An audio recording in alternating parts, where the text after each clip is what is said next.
estamos de volta com a nossa convidada de hoje, a escritora e jornalista e agora editora Leida Reis. Bom, Leida, o panorama editorial não está dos melhores, o mercado editorial, vamos dizer assim. Segundo dados que nós levantamos, quer dizer, houve em 2015 uma retração de quase 4% em relação a 2014. Foram 52 mil títulos, 447 milhões de exemplares, sendo que em 2014 nós tivemos 61 mil títulos e mais de 500 mil exemplares. E era um setor que vinha em ascensão entre 2002 e 2004. Desse panorama também nós temos ainda uma coisa problemática, porque 50% são de livros didáticos, depois os outros 50% ainda se divide em relação aos livros religiosos, a Bíblia, o grande campeão de vendas, e contos e romances, então, vai ser uma fatia de 22% daquela fatia que a gente já tirou os didáticos, já tirou os religiosos, né? E nessa pesquisa era considerado leitor quem tinha, assim, visto e passeado por um livro em 3 meses. Quer dizer, coragem, né? Você lançar uma editora aí, então, nesse cenário, né? Por que você resolveu? É o que tem me falado, eu tenho mais ouvido.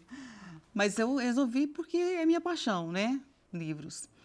E uma coisa que influenciou esse cenário aí foi o MEC hoje não está mais comprando livros, né? Tem 2 anos que ele parou de comprar livros para as escolas. E algumas prefeituras e estados estão seguindo a mesma política de também não comprar, né? Embora algumas, por exemplo, a Prefeitura de Belo Horizonte continua comprando para o kit literário. Inclusive, eu consegui escrever um dos livros, né? Saiu a tempo de escrever. Mas, Miriam, eu acho que a gente tem que fazer o que a gente gosta, não é? O que a gente tem paixão. Eu me lembro até quando a gente ia escolher a profissão, falava assim, mas essa profissão... Eu não entendo como é que alguém pode escolher uma profissão pensando apenas em mercado. Eu fui fazer uma palestra, dei uma palestra há um mês atrás na minha cidade, sobre a minha trajetória, e eu me lembrei de uma coisa que eu não me lembrava, que o primeiro curso que eu quis fazer, quando eu estava com 17 anos, era editoração. Só que só tinha em São Paulo, minha família não deixava ir, não tinha estrutura para ir para São Paulo na época. Então, assim, eu estou vindo agora realizar uma coisa que foi lá da minha adolescência, que é fazer livros. Então, eu estou aí, né, com alguns livros, com 3 livros já, com mais 4 para serem lançados nos próximos meses. E apesar de todas as dificuldades, eu estou otimista. Está satisfeita, né? Então, esse é o primeiro, né, que você lançou. Foi lançado em abril, o Bilô Desembolou, da Vanessa Correia e a Yara Rashid ilustrando. Então, fale um pouquinho assim sobre esse livro. Esse livro, então, né, foi a estreia, ele chegou para mim e eu me apaixonei, né, pela história. É uma história de uma menina. Se você puder mostrar alguma ilustração aqui, que as ilustrações valorizam bastante. É muito importante, vamos mostrar aqui. Então, quando ele chegou para mim, ele já estava ilustrado pela Yara, né, eu já vi o livro com as ilustrações, e isso me deu muito ânimo, né, porque o livro é muito bonito. A história de uma menina que ela em algum momento, ela sofre um preconceito, um racismo, mas a história é tão doce que nem a palavra pela qual ela é chamada aparece na história. E ela resolve isso de uma forma muito bonita, com o ensinamento da mãe e da avó. Esse aqui já é um livro de contos. Sim, de crônicas políticas, né? Foi o segundo lançamento, foi lançado na Assembleia Legislativa, é do jornalista Dimas Lopes, né, que tem 40 anos aí de cobertura política.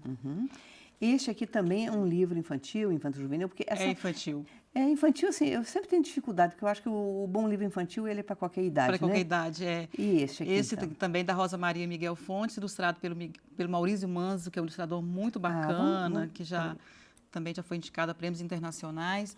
É uma história que parte de uma experiência pessoal da Rosa com a mãe, que teve uma demência senil. Então, ela começou a observar a relação dos netos, né, da mãe, dos sobrinhos dela, e da comunicação, que no primeiro momento ficou difícil, né, porque a mãe esquecia as palavras, não conseguia se relacionar, e ele sofrendo aquilo, né, cadê a avó que eu conheço, que conta história e tal.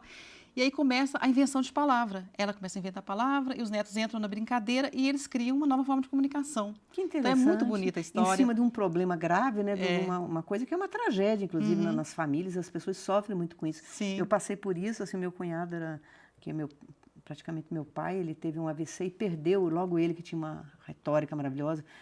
Mas depois tem isso, é tão bonito você ver a pessoa reaprendendo a falar. E ele fazia combinações poéticas interessantes, assim, ele ia aprendendo e e falava coisas inusitadas. Treco, assim. meleco, palavras que vão sendo inventadas e que acabam tendo significado, né, nesse caso, né, para netos e avó. Então, é um livro bem bonitinho também. Agora, o interessante, né? Você é uma pessoa que faz tanta coisa, né, Leila? Eu fico impressionada, assim. Você também, de uma certa forma, você largou numa fase o jornalismo, assim, de viver de jornalismo diário, né? Você chegou, inclusive, a participar de uma editoria de polícia, né? Hoje em dia, o Caderno Minas. E é uma editoria fascinante, não é? Fascinante. Foi lá que eu me apaixonei pelas histórias policiais. Não é? Porque eu acho assim, eu sempre considerei assim, eu só tive uma experiência de uma semana, inclusive junto com o Wander Piroli, numa época muito difícil. Eu fiquei 5 anos e fui para a rua. Eu fiquei uma semana porque a direção do Jornal do Estado de Minas não permitiu que uma mulher ficasse na editoria de polícia, veja só. Eu estava gostando tanto, isso foi em 70 e pouco, né? Mas eu me recordo disso, eu tinha a sensação de eu estar vivendo o último ato da vida daquela pessoa. Tudo estourava ali naquele tiro, naquela facada, naquela briga, mas atrás sempre havia uma história, às vezes sempre de muito sofrimento. Né? Editoria de polícia, eu acho que ela tem isso, né? Se você... Você lida muito com o real, com o cotidiano, né? Você fica mais próximo das pessoas. Com sofrimento imenso, sofrimento né? Mesmo, são Depois histórias... da experiência em política e economia, que é uma coisa talvez um pouco mais distante, né?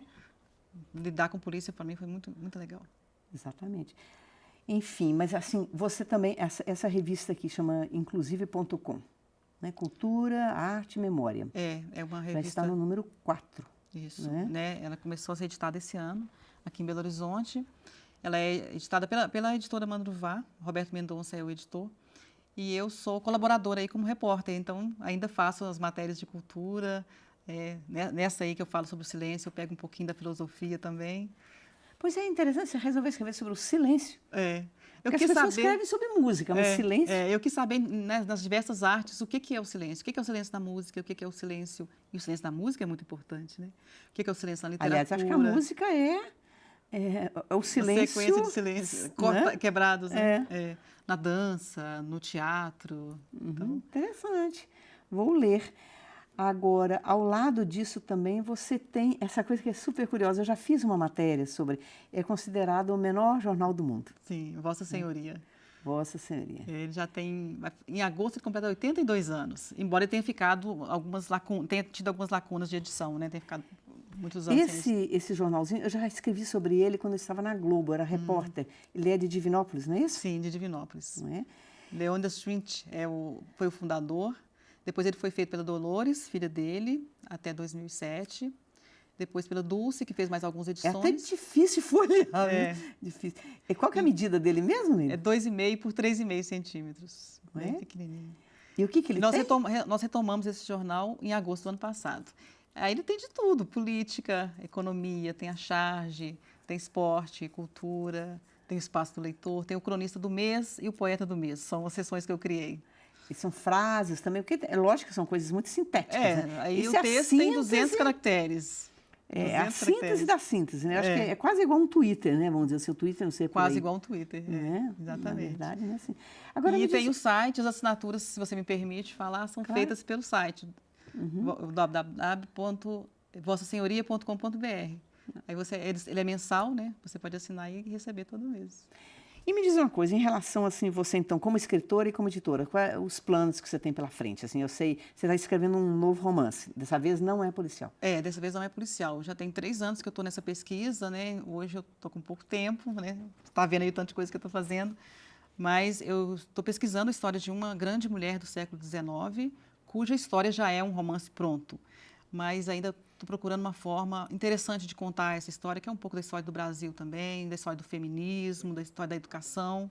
Então, assim, são coisas muito ricas, muito valiosas que eu quero colocar nesse livro. Ainda não achei a forma, né, de contar essa história, mas vai ser meu próximo. Porque é um desafio, né? Você tentar, de uma certa forma, claro, não realista, mas assim, entrar na cabeça de uma mulher que viveu, sei lá, 100, 200 anos atrás. Sim. Né? Não que você vai entrar, é um exercício poético, literário, ficcional, né? Que, de uma certa forma, é uma homenagem ao feminismo, né? E a essa mulher, que eu acho que ela não pode ser esquecida. Então, a minha intenção também é trazê-la de volta para a história. Isso que é bonito, né? Na literatura, de vez em quando, se traz alguma coisa de volta. Sim. Né? E também na literatura infantil, aí pela editora, eu estou com alguns projetos, pensando em algumas formas, porque eu também tenho uma biblioteca comunitária chamada Messerioteca. Sim, claro. Eu coloco livros hoje em 4 pontos em Belo Horizonte e um na minha cidade, em Patrocínio. São 3 pontos lá no bairro Padre Eustáquio, onde eu moro, e um no bairro São Lucas. Então, são bibliotecas, né, para empréstimo de livro que funcionam dentro de pontos comerciais, porque ali, quando a pessoa está, né, num restaurante, no bar, no sacolão, é mais fácil ela pegar um livro e levar do que entrar numa biblioteca. A gente sabe que poucas pessoas entram numa biblioteca para pegar um livro. Ou seja, parece que a sua missão nessa vida é espalhar livros pelo mundo, Sim. né? Naturalmente que você deve confiar que a literatura faz bem, né, para as pessoas, né? Eu creio, eu vivo isso, né? Para mim faz muito bem. Então, eu acho que para as pessoas faz muito bem. Eu acho que sim, né? Eu acho que a arte faz muito bem para as pessoas. Eu gosto sempre de lembrar de uma frase do Hegel, que é a frase mais bonita que eu conheço a respeito de arte. A arte é o domingo do mundo. Então, eu acho isso lindo, maravilhoso. Vamos espalhar domingos por aí, né? Vamos espalhar domingos por aí. Eu queria te agradecer muito por você ter vindo. Foi um prazer imenso e te reencontrar de novo depois de tantos anos. Miriam, minha aluna querida. Minha professora. Muito aprendi, bom. Eu me lembro de apresentar programas de TV lá no Pois é, não quis. Eu era repórter e apresentadora. Tá ótimo. Olha, então, meus parabéns, né, pela sua carreira, sua trajetória. Não é? Muito obrigada. Te agradecer que você tenha vindo e agradecer também você que nos acompanhou até agora, sempre renovando o convite para semana que vem, sexta-feira, às 2h15 da tarde. Até lá.